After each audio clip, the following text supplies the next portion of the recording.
maybe this is a good time to just kind of address the elephant in the room, which is, and I think a lot of people are asking, and I say that because people have asked me. It's on the comments. Yeah, I mean, it's starting to come in. It's like, well, where is it? Like, what's going on? Why isn't it in California? Why are we moving it to Nevada? Yeah.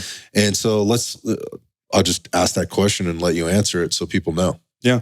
So the reason being, and it's actually really funny, the reason we're moving actually has nothing to do with government politics. Okay. It has nothing to do with that.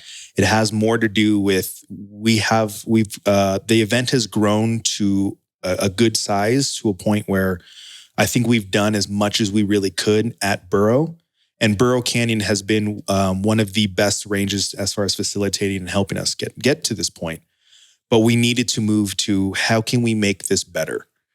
And we had an opportunity come through where someone basically, mutual friend, basically, mutual business partner, however you want to call it, has reached out to us and said, hey, there's a range out here in Nevada. It's called Prairie Fire. You guys should check it out. May not work for you guys, but at least give it the time of day.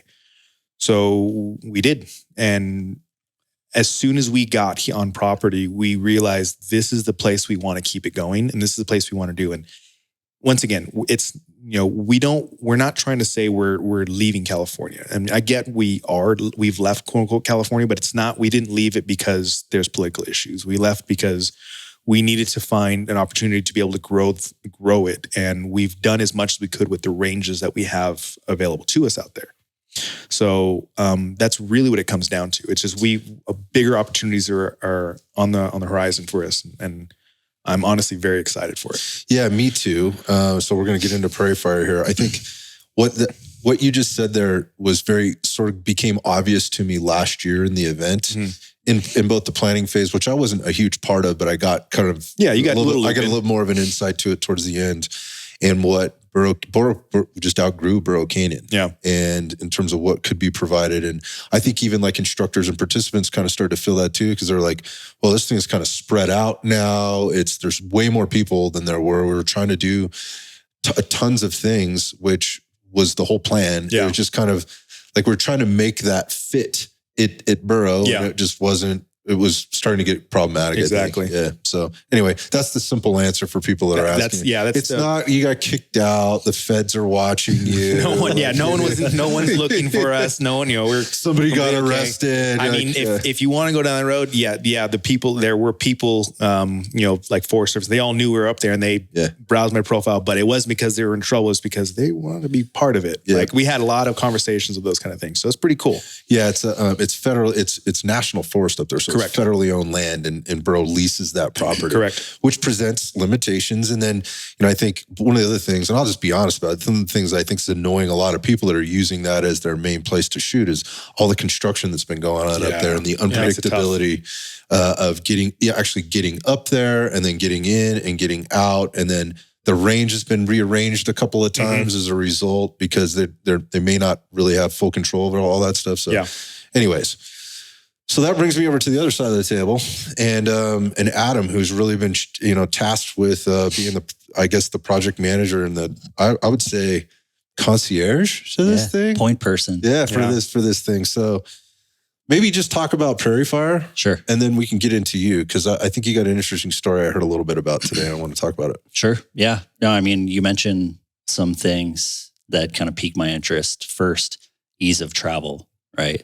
It's kind of difficult to get into the place that you guys were before. Yeah, very. It was. Flying into Vegas, notoriously easy. I mean, direct flights from anywhere, basically, right? So, and then, just a quick car ride out here, 40 minutes. That makes for, the ease of travel. It just kind of decreases that friction for everyone that wants to come out, Absolutely. Which is so important. I mean, you're coming out for a great time. You don't want travel woes before you have a big 100%. Right? Yep. And then, you'd mentioned kind of outgrowing the place that you guys were at before. Yeah. It's going to be extrally difficult to outgrow this place. If we outgrow this place, we've next level. Yeah, we built the greatest shooting event in the world. Plain and simple. And I think that's, that could be the vision. I think that's part of the vision, right? Yep. It could be that. And here, I think we're poised as Prairie Fire, poised to bring that kind of dynamic shooting facility that you guys are looking for. Yep. In building and growing this event between 550 total acres here at Prairie Fire, 50 individual range bays. Some of those bays are subdivided into smaller bays, so you could probably say upwards of 65. And then we've got a high degree of kind of topographical variability around the property, which so cool. gives. Right. You get so many different looks in terms of what you can do when you have deep canyons and really interesting natural terrain features. And it brings kind of a different look to shooting in general that goes beyond your standard, flat range, point directly down and engage targets. It's more dynamic, more fun, but also brings a different element of kind of realism as well that I think, people are hungry for at the end of the day. In terms of, what we have going on here at Prairie Fire, I could probably speak about it forever, but, our vision is to be, the preeminent destination for shooting sports in the world, bar none. And so, we leverage a powerful network of companies within the industry to that end. We have a great financier who's backing us financially and is putting up tons of capital for us to be able to kind of pursue this vision of being the Disneyland of guns, basically. A little bit of everything, right?